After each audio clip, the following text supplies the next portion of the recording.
Bonjour. Bonjour. Bonjour. Est-ce que vous pouvez déjà vous présenter? Alors, je m'appelle Stéphane Bortsmeyer, je suis ingénieur réseau et spécialisé dans l'infrastructure de l'Internet. C'est la technologie qu'on ne voit pas, je ne fais pas de site web. Je m'occupe des technologies qu'on ne voit pas mais qui font que l'Internet fonctionne au quotidien.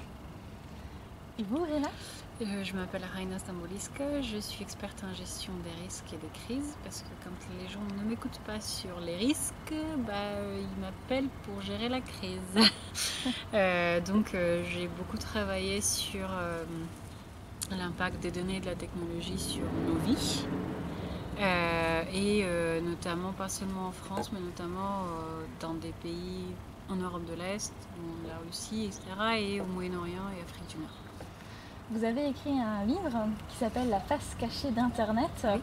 Quelle est cette face cachée d'Internet dont vous parlez? Alors, il y a plusieurs niveaux. Le bandeau rouge sur la couverture donne le ton en énumérant hackers, Wikileaks, Anonymous, Bitcoin, Darknet et Dieu sait quoi encore. Ce sont des sujets importants dont on discute beaucoup, mais qui sont toujours maltraités sous un angle sensationnaliste, par des gens qui ne connaissent pas vraiment leur sujet, qui racontent n'importe quoi.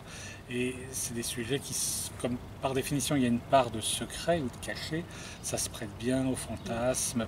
C'est un peu un problème fréquent, par exemple, quand on parle de sécurité, pas seulement de sécurité informatique, quand on parle de sécurité en général, d'espionnage, de terrorisme, de guerre, ça se prête bien au fantasme et au discours fait par des gens qui ne connaissent pas réellement le terrain. Donc, dans ce domaine-là, l'honnête homme ou l'honnête femme qui voudrait s'informer sur ces sujets en français, même d'ailleurs dans d'autres langues, n'a pas grand-chose à se mettre sous la dent.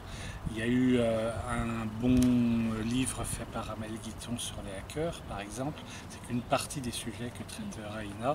Sur les autres sujets, sur des sujets comme Anonymous, c'est qui, c'est quoi, qu'est-ce qu'ils font, le Darknet, c'est qui, c'est quoi, ça sert à quoi, sur ces sujets-là, il y a très peu d'informations fiables au sens écrit par quelqu'un qui connaît le sujet et qui sait en plus l'expliquer, puisque les experts, évidemment, on n'a pas besoin de leur expliquer, ils connaissent déjà, mais les gens ordinaires qui voudraient avoir des informations là-dessus, ils sont un peu désarmés. Donc c'est ça l'intérêt, je crois, l'importance de ce livre. Donc j'ai essayé en fait de planter un décor qui est quelles sont les menaces auxquelles on peut faire face,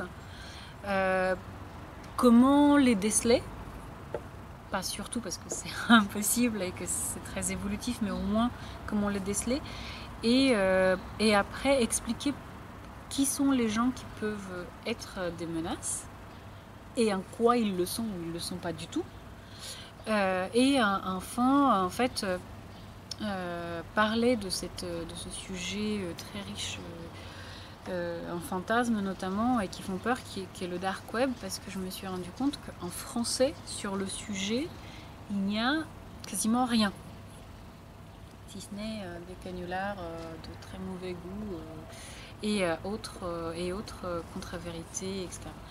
Et donc il y a eu ce truc là où j'essaie d'expliquer que ce n'est pas un endroit, ça n'existe pas en tant qu'endroit, et que j'ai essayé de décrire ce qui s'y passe, mais sans faire peur et sans tomber dans des délires. Et comme vous le dites, le dark web, les hackers, les Anonymous, maintenant c'est même une mythologie. Si je prends juste l'exemple de Tor, puisque je vois que c'est sur la banderole rouge, Tor, donc moi quand je vais voir des experts de la technologie, ils me disent qu'en fait c'est ce qui va protéger ma vie privée, donc c'est un outil qui est plutôt bénéfique.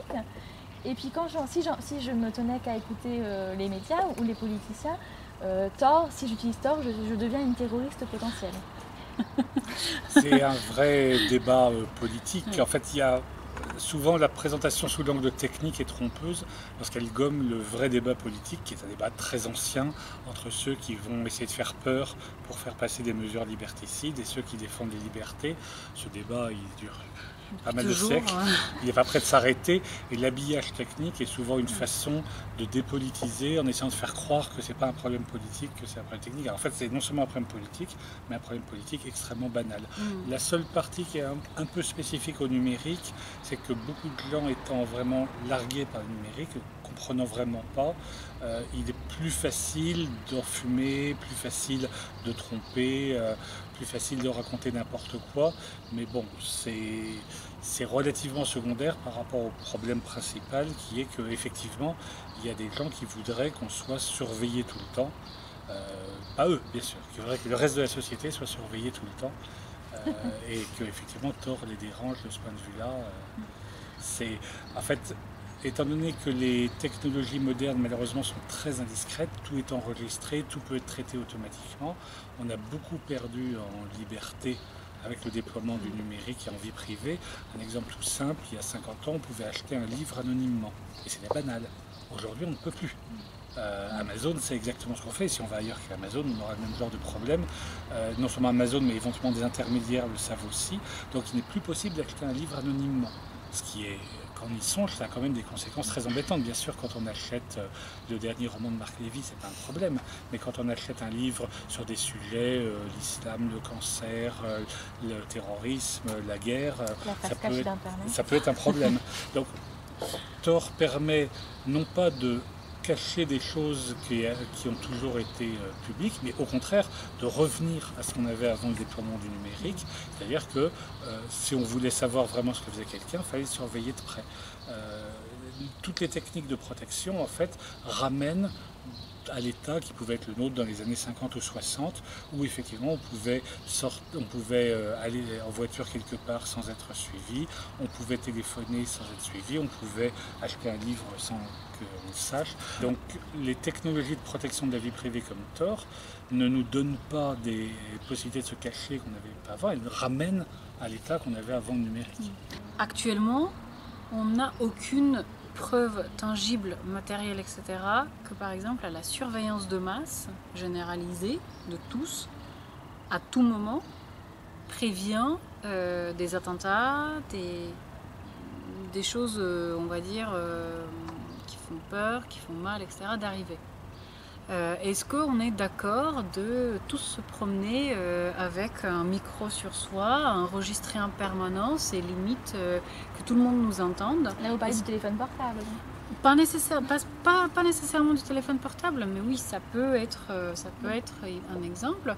Ou est-ce qu'on accepterait tous de vivre dans des maisons entièrement en verre? Et donc que chacun qui passe vous voit faire l'amour, changer votre enfant, vous doucher. Est-ce qu'on accepterait ça? Aujourd'hui, vous avez votre téléphone qui est un terminal connecté, donc à tout moment, les antennes relais savent où vous êtes. Vos messages d'amour transitent par Facebook qui les lit et les analyse, etc. et vous propose des choses à acheter, etc. Donc il y a en fait tout un tas de choses qui font qu'aujourd'hui, moi je n'ai pas envie en fait que tout le monde sache qui est mon conjoint ou conjointe. Juste, il y a beaucoup de choses que je n'ai pas envie d'étaler au grand jour. Et je parie que pour vous séparer, vous n'avez pas envie de placarder vos relevés de compte, vos avis d'imposition sur la porte d'entrée et des choses comme ça. Donc il y a vraiment ces enjeux-là de jusqu'où en fait on permet d'aller trop loin. Et là, j'ai l'impression qu'on est déjà trop loin. Il faut plutôt se demander qu'est-ce que moi je voudrais et ensuite qu'est-ce que je peux faire pour atteindre ce résultat. Après, pour l'observation, les changements en général de la société, pendant des années il ne se passe rien, puis ça change rapidement. Pendant des années, les gens qui réclament quelque chose sont classés comme des marginaux, des gens bizarres, et puis à un moment ça devient banal. Les changements comme ça peuvent se produire rapidement. Donc aujourd'hui on a l'impression que vouloir mettre en garde contre les dangers de la surveillance, c'est très marginal, ça ne peut être qu'une idée du hurluberlu ou de terroriste ou les deux à la fois, mais ce genre de changement peut se produire, le changement là-dessus de perspective de la société peut se produire rapidement. En attendant, il faut continuer à réexpliquer. Et ensuite, ça suppose que les gens ont fait un choix conscient et informé je sacrifie ma liberté délibérément pour avoir des services en plus parce que le jeu en vaut la chandelle. Et ça suppose que les gens ont compris les différents termes du débat, ont compris les risques. Or, ça n'est pas le cas. Pour prendre l'exemple simple de Facebook, la plupart des gens ne sont pas conscients vraiment de ce que peut faire Facebook. Par exemple, du fait qu'on peut déduire le comportement des gens sans les observer, même juste en regardant leurs amis. Le graphe social est très important. Des tas de choses comme allant des préférences sexuelles aux opinions politiques, en passant par les pratiques culturelles, ont des fortes chances d'être les mêmes dans un groupe d'amis.